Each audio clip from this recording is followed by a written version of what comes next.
जय माता दी भक्तों। अब तक देवर्षि नारद जी ने इंद्र तथा समस्त देवताओं को मां दुर्गा के 9 रूपों में से 2 स्वरूप मां शैलपुत्री और माता ब्रह्मचारिणी की कथा सुना दी थी। इंद्रदेव के आग्रह पर नारद जी ने माता रानी के सभी 9 रूपों की कथा सुनाने का संकल्प लिया था। इसी क्रम में अब नारद जी ने मां दुर्गा के तीसरे स्वरूप मां चंद्रघंटा की कथा सुनानी प्रारंभ की। नारद जी ने कहा, हे देवराज, आपके आग्रह पर मैं आप सभी देवताओं और समस्त भक्तों को माता के तीसरे स्वरूप मां चंद्रघंटा की कथा सुनाता हूं। नारद जी ने बोलना प्रारंभ किया। हे देवराज, जब मनुष्य जीवन में कठिनाइयों से घिर जाता है तब उसे मां चंद्रघंटा की शरण लेनी चाहिए। मां दुर्गा के इस तीसरे रूप की शक्ति इतनी महान है कि उनके भक्तों के सभी संकट समाप्त हो जाते हैं। उनकी कथा सुनने मात्र से जीवन में शांति और समृद्धि का आगमन होता है। देवताओं के हृदय में उत्सुकता और श्रद्धा जाग उठी। बहुत समय पहले एक राज्य में एक छोटा सा गांव था, जहां एक साधारण और ईमानदार किसान धर्मनंद रहता था। वह हर दिन सूरज उगने से पहले खेतों में जुट जाता और पूरे दिन अपनी फसलों की देखभाल करता, मेहनत करता। परंतु उसकी मेहनत के बावजूद भी उसे मनचाहे परिणाम नहीं मिलते थे। फसलें कभी सूख जाती तो कभी बेमौसम बारिश उसका काम बिगाड़ देती। कई बार तूफान उसकी मेहनत को मिट्टी में मिला देता। धर्मनंद और उसके परिवार के लिए पेट भरना भी मुश्किल हो गया था और वह निराशा में डूबने लगा था। वह सोचता, क्यों मेरी इतनी तपस्या और मेहनत बेकार जा रही है? कौन मेरी मदद करेगा? एक दिन धर्मनंद अपने गांव के एक वृद्ध व्यक्ति से मिला, जिन्हें सभी धीर और ज्ञानवान मानते थे। वृद्ध ने धर्मनंद को सांत्वना देते हुए कहा, बेटा, जीवन में संकट आना स्वाभाविक है। यह जीवन का हिस्सा है। कठिनाइयों से घबराकर हमें अपना कर्म करना कभी नहीं छोड़ना चाहिए। धर्मनंद ने कहा, बाबा, मैं इतनी मेहनत और लगन से अपने खेतों में काम करता हूं, फिर भी मेहनत के अनुरूप परिणाम नहीं मिलते। अब मैं बहुत हताश हो गया हूं। क्या करूं? कुछ समझ में नहीं आ रहा। वृद्ध ने गंभीरता से कहा, बेटा, मां दुर्गा के तीसरे स्वरूप मां चंद्रघंटा की उपासना करो। माता बहुत ही दयालु हैं और अपने भक्तों पर हमेशा कृपा बरसाती हैं। मां चंद्रघंटा की आराधना से सारे कष्ट दूर हो सकते हैं। उनकी करुणा से जीवन की सभी विपत्तियां समाप्त हो जाती हैं। उनका रूप दिव्य है। उनके माथे पर अर्धचंद्र सुशोभित है और उनका तेज सभी नकारात्मक शक्तियों का नाश कर देता है।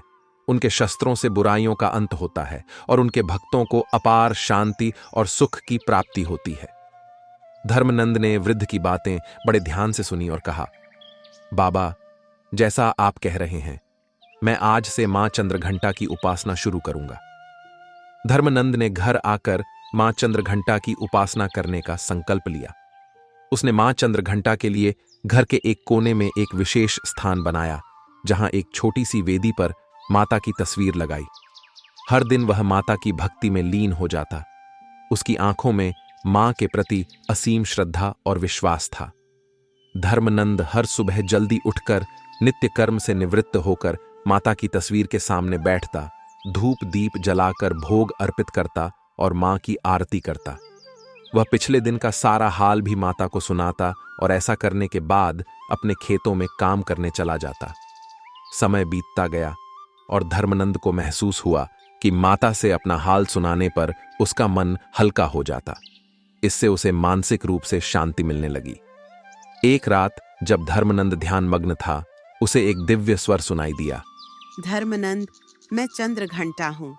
तुम्हारी आराधना से मैं प्रसन्न हूँ। अब तुम्हारे जीवन में कोई कष्ट नहीं रहेगा।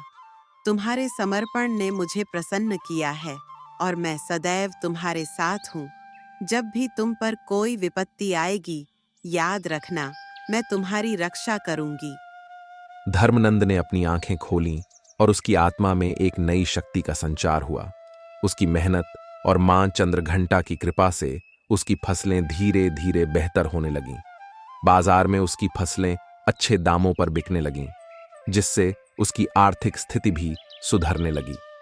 मां चंद्रघंटा की कृपा से धर्मनंद के जीवन में सुख समृद्धि लौट आई। उस वर्ष उसकी फसल इतनी अच्छी हुई कि चारों ओर हरियाली छा गई। खेत लहलहाते धानों से भर गए और अनाज के ढेर लगने लगे।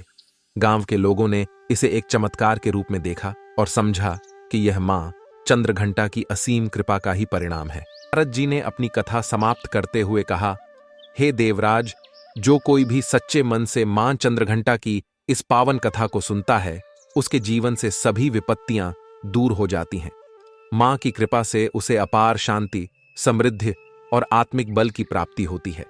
मां चंद्रघंटा के आशीर्वाद से जीवन की हर कठिनाई को पार किया जा सकता है। इस कथा का श्रवण मात्र ही मनुष्य के जीवन में सकारात्मक बदलाव लाता है। इंद्र और समस्त देवता, जो पूरी कथा बड़े ध्यान और श्रद्धा से सुन रहे थे, बोले, हे देवर्षि, मां चंद्रघंटा की यह कथा अत्यंत प्रेरणादायक और अद्भुत है। यह हमें सिखाती है कि भक्त का सच्चा प्रेम और श्रद्धा किसी भी संकट को मात दे सकती है। धर्मनंद की तरह हम सभी को भी अपने जीवन में धैर्य और आस्था के साथ मां की शरण में जाना चाहिए। आपकी वाणी ने हम सभी के मन को शांति और आनंद प्रदान किया है। इसके बाद इंद्र ने अपनी जिज्ञासा प्रकट करते हुए कहा, देवर्षि, हम सभी मां दुर्गा के 9 रूपों की महिमा जानने के इच्छुक हैं।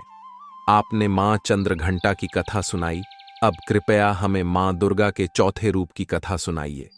हम उनके दिव्य रूपों को जानकर अपनी भक्ति और आस्था को और मजबूत करना चाहते हैं। नारद जी ने इंद्र और सभी देवताओं की बात सुनकर कहा, हे देवराज, आपका यह आग्रह अत्यंत उचित है। मां दुर्गा के चौथे रूप को हम मां कूष्मांडा के नाम से जानते हैं। वह सृष्टि की अधिष्ठात्री देवी हैं, जिन्होंने अपने मंद हास्य से इस ब्रह्मांड की रचना की थी। उनकी महिमा अपार है और उनका आशीर्वाद सभी लोगों को शक्ति और ऊर्जा प्रदान करता है। भक्तों, आपको मां कूष्मांडा की कथा अगले वीडियो में सुनने को मिलेगी।